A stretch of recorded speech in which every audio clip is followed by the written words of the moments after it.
berjumpa lagi bersama saya Wong Ganteng sak donya. Mohon untuk tidak disebutkan nama dan identitas siapapun dalam percakapan kita kali ini karena ini akan saya naikkan ke konten YouTube.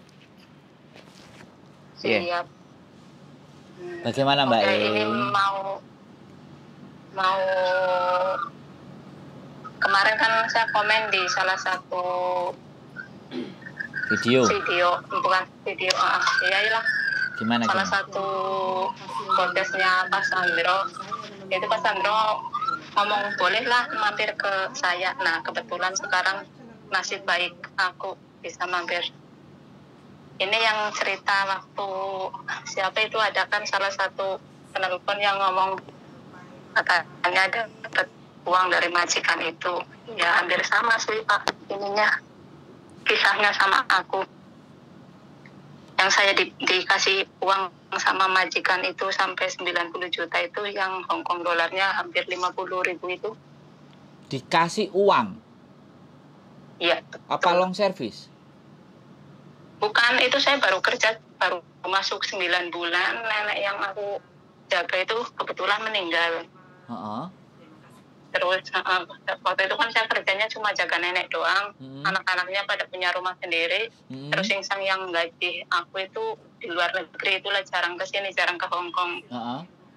Jadi aku sama nenek, tapi ya bukan nasib buruk sih sebetulnya, cuma sebentar gitu, kerja cuma 9 bulan di situ, cuma jaga nenek 9 bulan. Nenek meninggal.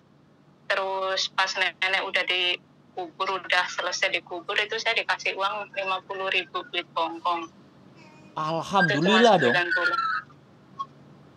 Alhamdulillah, tapi sebelum masuk majikan yang itu aku udah diuji kesabaran, diuji tenaga, diuji segala macam sampai artinya mungkin kalau halo? Ya kenapa? Artinya itu sebelum dapat uang itu sampean sudah remuk duluan gitu loh kan? Oh, bukan remuk lagi. Ya bayangin aja Pak Sandro, saya waktu itu memang lagi kena musibah juga. Saya dibohongin sama teman saya, pinjam bank pakai atas nama saya. Teman saya nggak mau bayar.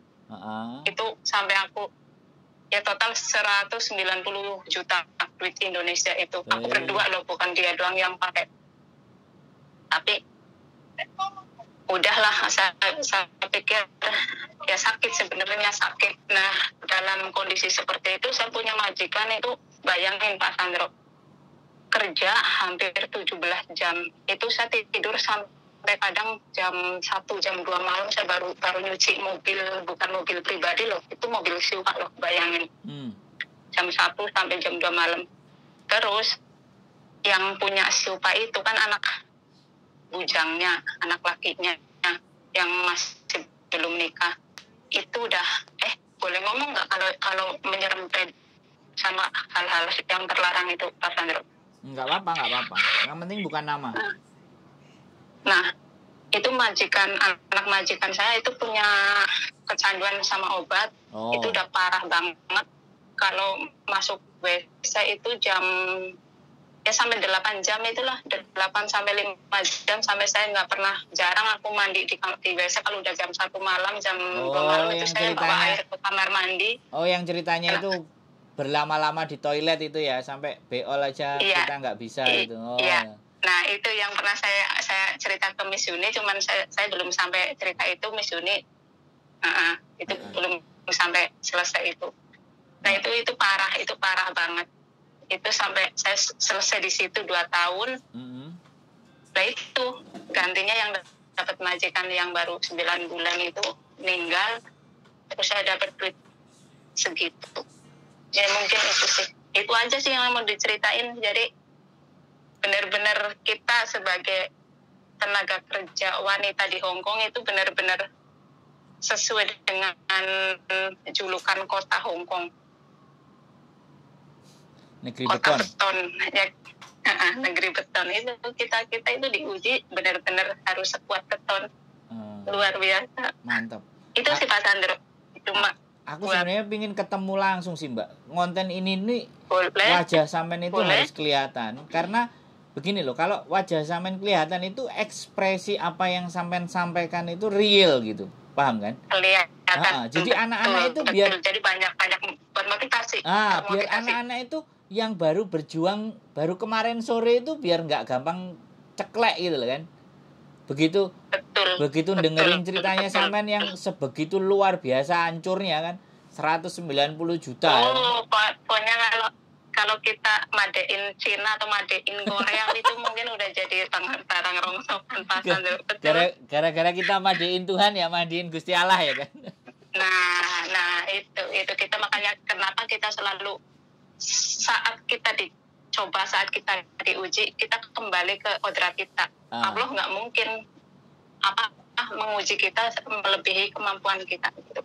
Makanya kalau kita lagi galau masalah rumah tangga, aku udah diuji berkali-kali, itu udah menjadi makanan sehari-hari aku dengan suami rumah tangga.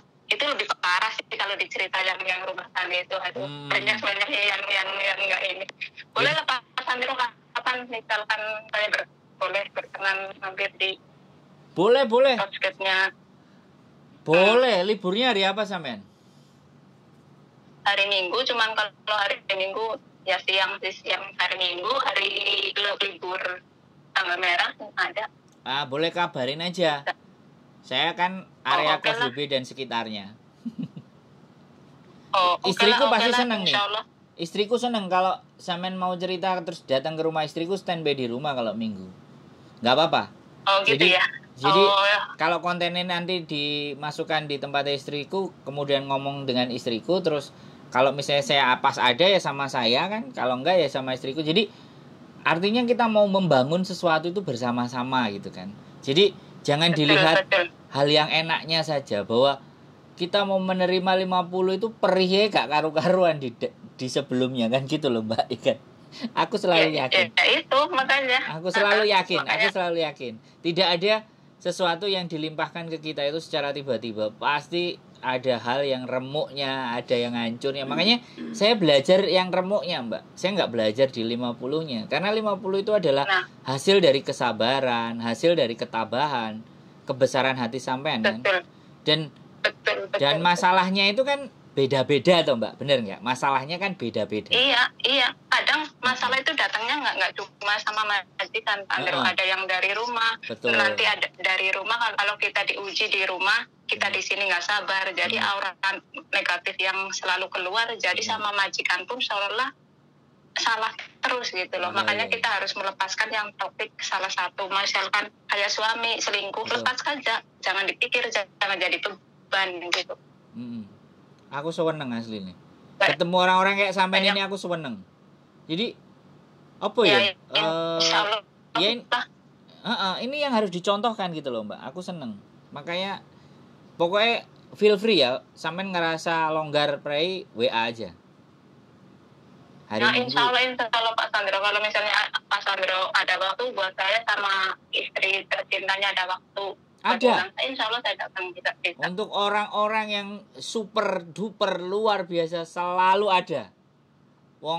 Buat orang-orang yang mengeluh ada, kita punya waktu kok. Apalagi yang membagi sesuatu yang nilainya wow. Jadi kan orang nggak harus dia mengalami. Kalau ataupun mereka sedang mengalami, bisa belajar dari sampean kan gitu tuh Mbak. Nah itu makanya yang sering-sering saya dengar itu kadang masalah bukan dari majikan, itu dari sisi yang di rumah itu loh Pak Sandro. Makanya saya kasihan sebenarnya, kita kan sama perempuan, ya Allah, tulang perempuan seberapa besar sih, seberapa kuat sih. Kadang manusiawi kalau nangis, kalau ngeluh manusiawi, cuman kalau berlarut kita nggak satu tujuan. Itu yang makanya kebanyakan orang itu larinya ke hal yang negatif, yang merugikan diri sendiri, anak, keluarga gitu.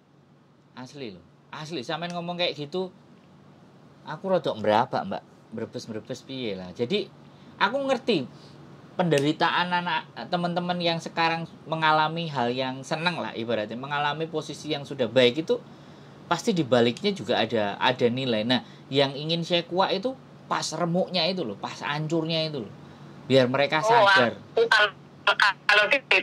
Kalau dicerita hancur soal rumah tangga udah bukan aku udah nggak bisa ngeluarin air mata karena terlalu mahal gitu, makanya terlalu capek mungkin ya. Cuman kalau nangis perlu lah, aku aku nangis nggak sama orang, nggak perlu sama orang yang minta belas kasihan dan sebagainya. Ketika aku salah pun, ketika aku benar pun saya nggak membela diri bahwa aku benar di mata siapapun gitu Pak Andro. Jadi waktu yang akan membuktikan baik benarnya seseorang, kelakuan seseorang dan sebagainya itu cukup waktu lah. Waktu itu berjalan maju, nggak berjalan mundur. Sampai akhir. Makanya kalau kita ada, nah iya, kalau kita ada masalah sama keluarga, apalagi kalau masalah sama suami yang salah nggak mau disalahin, keluarga atau teman sahabat yang salah nggak mau disalahin, cukup menjelaskan saja, tidak perlu bersumpah serapah sampai nangis sampai memohon bahwa aku yang benar gitu, nggak perlu. Cukup waktu yang membuktikan, kita selalu bersyukur, bersabar. Intinya doa itu sih yang kan perjuangan sudah kan ya Pak Sandro, kita berjuangkan di sini. Nah, diiringi sama doa, jangan diiringi sama curhat kesana kemari yang akhirnya kadang banyak pemasukan yang negatif masuk ke diri kita. Kita yakin diri kita sama Allah aja udah cukup. Betul. Nah, kita di sini cukup berjuang lah buat teman-teman yang kira-kira baru menginjak hongkongnya dengan 1000 masalah dan sebagainya. Kita niatin saja. Kenapa itu kita kerja yang halal, insya Allah yang Maha Kuasa pun mengijabah doa-doa kecil kita gitu loh Pak Sandro. Makanya jangan sekarang kan model-model Facebook, Instagram dan sebagainya. Jangan kita selalu curhat. Ya itu yang jadi makanan empuk sama orang-orang yang jahat. Kita selalu share di dunia maya. Cukup sama Allah gitulah, share sama Tuhan kita gitu, sama Allah. Kalau kita yang nggak bisa sholat, cukup dengan diam, tapi benar-benar khusyuk bahwa aku punya Tuhan gitu. Betul nggak Pak Sandro? Ya, itulah. Saya sangat mendukung. Cerita sama saya aja biar nggak dibohongi kan. Saya kan bukan orangnya. Betul. Iya kan. Jadi ya kalau orang yang sudah tertuju kan jelas Pak Sandro siapa orangnya, siapa yang mau bawa aku ke hal yang buruk, ke yang negatif. Itu kan satu orang kelihatan. Coba kalau di Facebook atau di Instagram, di sosmed, itulah intinya kan banyak orang yang seolah-olah menjual belai kasih sayang, seolah-olah aku bisa kok menjaga kamu, aku bisa kok menjadi orang yang lebih baik dari. Nah kan kebanyakan kayak gitu Pak Sandro, entah itu perempuan, entah itu laki-laki itu. Iya benar. Pokoknya kalau buat inilah, aku mau sambung masak juga. Pokoknya intinya buat teman semua lah, kita saudara kita satu. Siap. Perempuan, kuatkan tekad, niat, doa. Pokoknya satu tujuan, kita harus bahagia. Siap, mantap. Itu ya Pak Sandro. Sehat selalu Mbak saya selalu menunggu kehadiran sampean, cerita dan motivasi. Siap. Oke. Sehat selalu Mbak ya, sehat-sehat terus Mbak Oke. Makasih yuk. Waalaikumsalam warahmatullahi wabarakatuh. Luar biasa teman-teman. Kita akan tunggu juga ini versi suara, nanti versi mukanya kalau Mbaknya sudah hadir. Jadi tidak ada sesuatu yang dijalani itu dengan enak-enakan. Tidak ada sesuatu itu yang tidak diusahakan. Dan tidak ada sesuatu kenikmatan yang kita alami di hari ini tanpa ada pengorbanan di masa lalu. Keep stay tune my YouTube channel and see you next video. Bye-bye.